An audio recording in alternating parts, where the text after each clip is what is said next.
उनकी एक पुत्री थी और उनकी पुत्री का नाम था बैराग्यवती। लेकिन वो बैराग्य की बातें करती थी, ध्यान देना मेरी बातों पर। वो बैराग्य की बातें किया करती थी, वृक्षों के पास में जाती थी तो वृक्षों से जो वृक्षों के पत्ते पक जाते हैं ना, पीले पड़ जाते हैं, पत्ते पीले पड़ जाते हैं। जैसे कि हमारे परिवार में बुजुर्ग कोई बाबा हो जाए तो फिर सोचता है अब मैं इस परिवार को छोड़ करके जाऊंगा, मेरे नाती बेटा अमुक अमुक रिश्ते आपके बाद में मुझे फिर न जाने कभी मिलेंगे या न मिलेंगे। जैसे घर का बुजुर्ग सोचता है, ऐसे ही जो वृक्ष के पके हुए पत्ते सोचते हैं।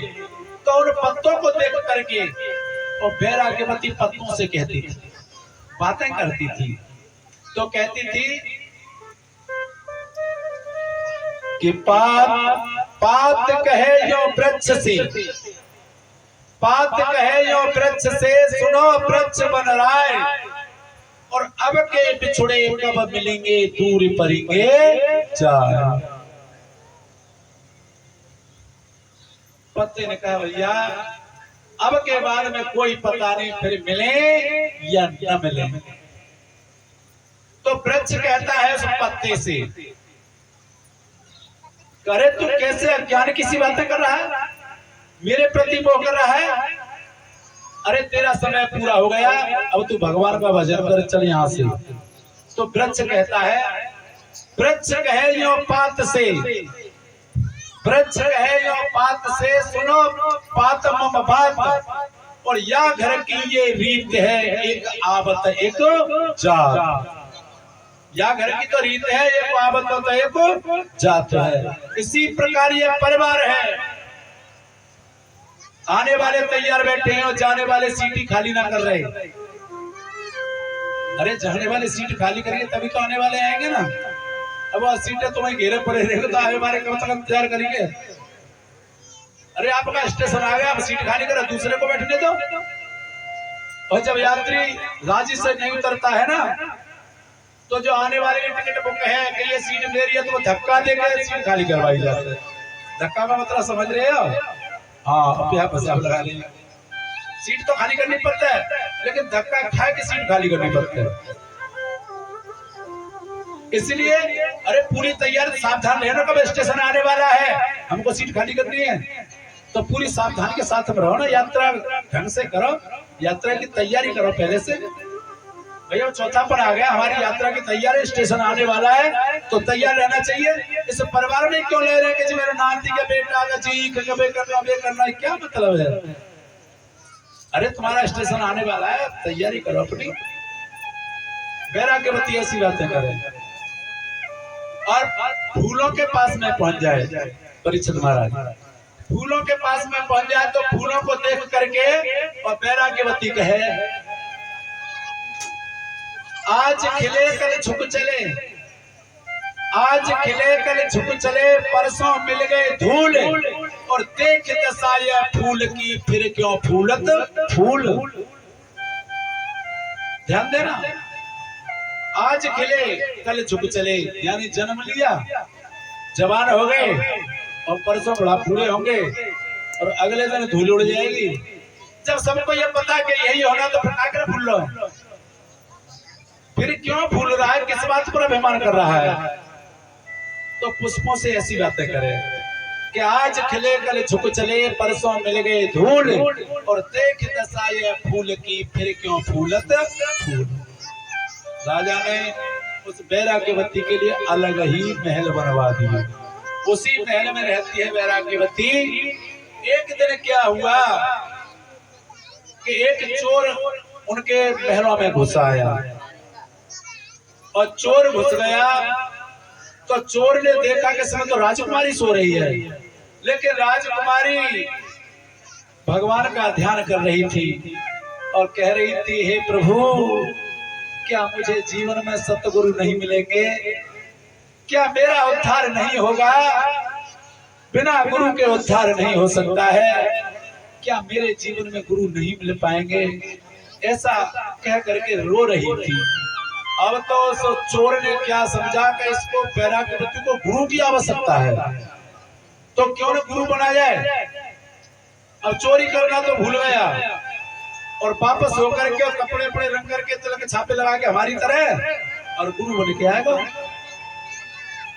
और आकर के कहने लगा नारायण हरि। ने देखा संत के भेष में, संत को देखा, भगवान आप कि हाँ महाराज आप कौन है? कि मैं हम एक संत हैं, भगवान के भक्त हैं, पानी पिलाओ, प्यास लगी हमको। बैराग्यवती पानी लेकर के आई, पानी दिया, लो महाराज जल पीजिए। अब चोर क्या कह रहा देखिए, संत था नहीं, कथा कथित तो बन करके आ गया। भाई बनना तो बहुत सरल है लेकिन होना बहुत कठिन है। संत बनना तो बहुत सरल है लेकिन होना बहुत कठिन है। अरे बनने के लिए तो रावण भी थोड़े समय के लिए संत बन गया था जब सीता जी की चोरी करने के लिए आया था। अगर वो संत हो जाता तो सीता की चोरी नहीं करता, सीता की शरण में पड़ जाता, उसका कल्याण हो जाता। लेकिन बन करके गया। आज ऐसे ही वो चोर बन करके गया है। तो देखिए बनना सरल है। संतों ने कहा है कि संत पंथ बड़ा कठिन है और चढ़ना पेड़ खजूर, और चढ़े तो चाखे प्रेम रस और गिरे तो चकना चूर। आज लेकिन वो तो बनकर के आएगा और जैसे ही बनकर के आया था तो बैराग्यवती को तो पूर्ण विश्वास था। पानी पिलाने लगी कि महाराज जल पियो, तो वो संत क्या कहने लगा कथा कथित कि अच्छा ये बताओ आपने गुरु बनाए हैं?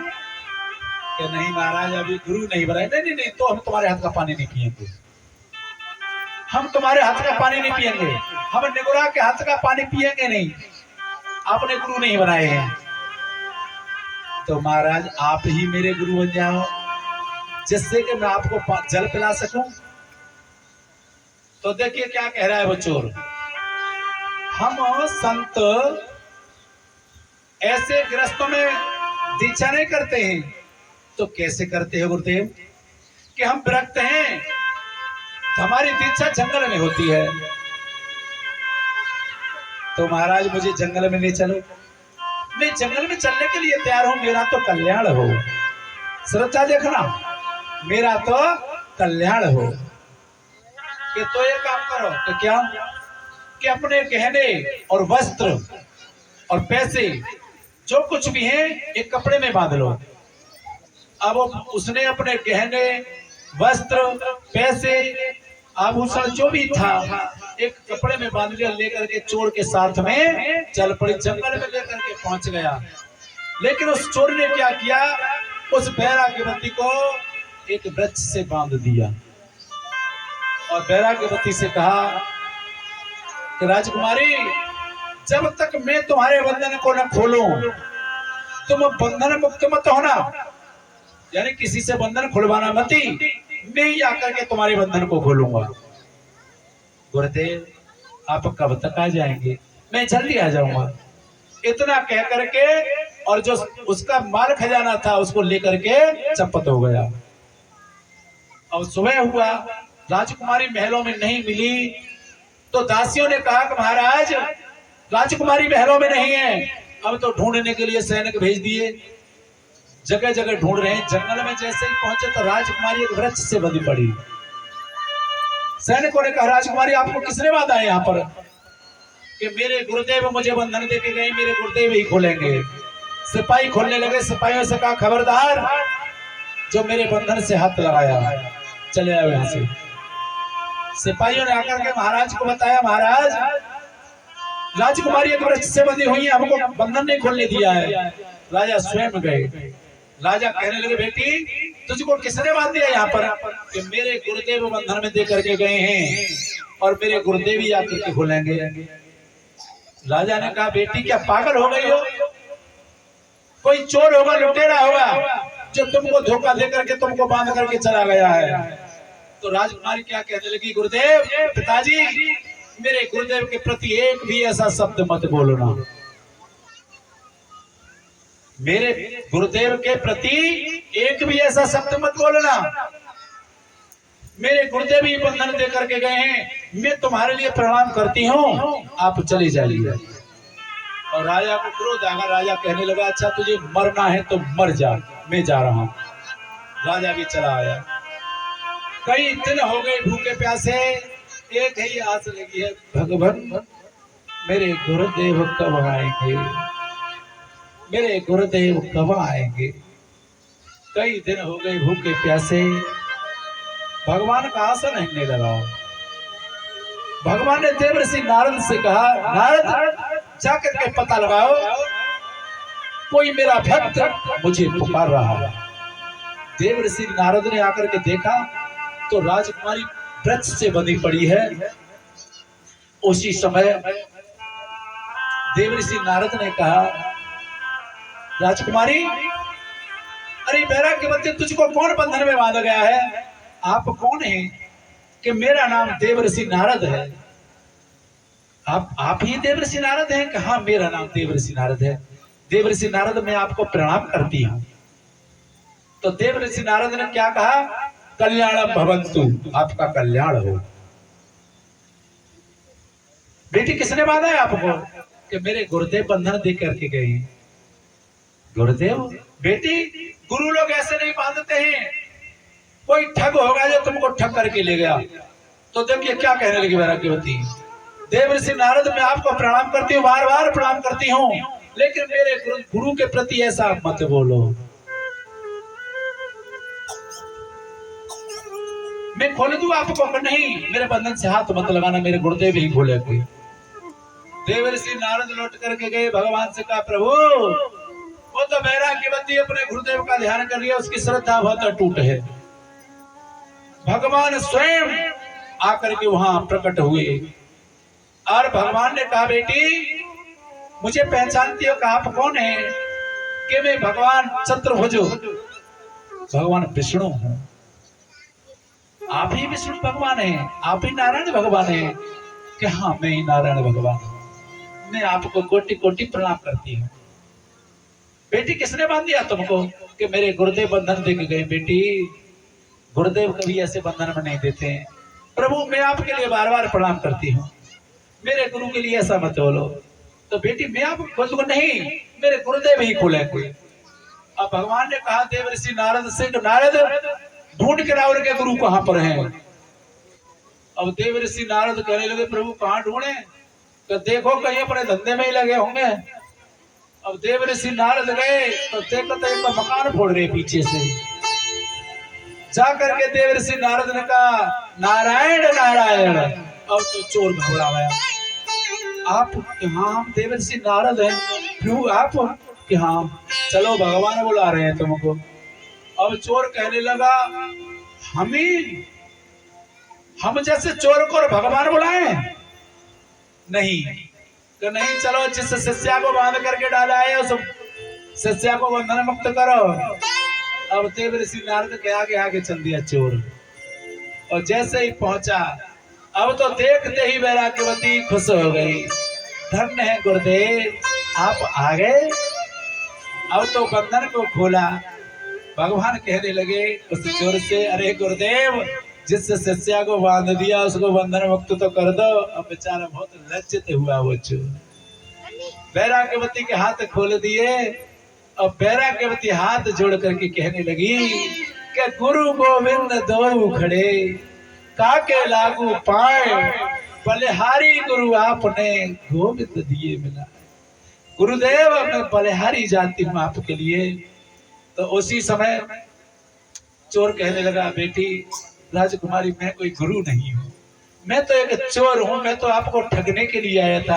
अरे गुरुदेव आपकी ही तो कृपा है जो कि 5वें दिन ही देवर्षि नारद के दर्शन हो गए और उसके अगले दिन भगवान के दर्शन हो गए। ये आपकी ही कृपा है। तो देखिए कृपा किसकी है पता है? श्रद्धा। क्या टूट थी? श्रद्धा। गुरु कैसे हैं इससे हमको कुछ नहीं लेना है। लेकिन गुरु के प्रति हमारी श्रद्धा और विश्वास कितना है। आप एक लकड़ी को भी गुरु बना लो, लेकिन श्रद्धा और विश्वास होना चाहिए। क्या एकलव्य ने द्रोणाचार्य को गुरु बनाया था, लेकिन द्रोणाचार्य ने शिष्य स्वीकार नहीं किया था एकलव्य को। तो एकलव्य ने मिट्टी की प्रतिमा बना करके कहा मेरे गुरुदेव यही है। उस मिट्टी की प्रतिमा से ही और सारी शिक्षा प्राप्त की थी। तो क्या हमें इतना भी विश्वास नहीं हमारे अंदर? सबसे पहले क्या कि हमारे अंदर श्रद्धा और विश्वास अटूट होना चाहिए। जहाँ श्रद्धा और विश्वास है वहीं भगवान है। बोलिए गोविंद भगवान की जय। जय श्री राधे।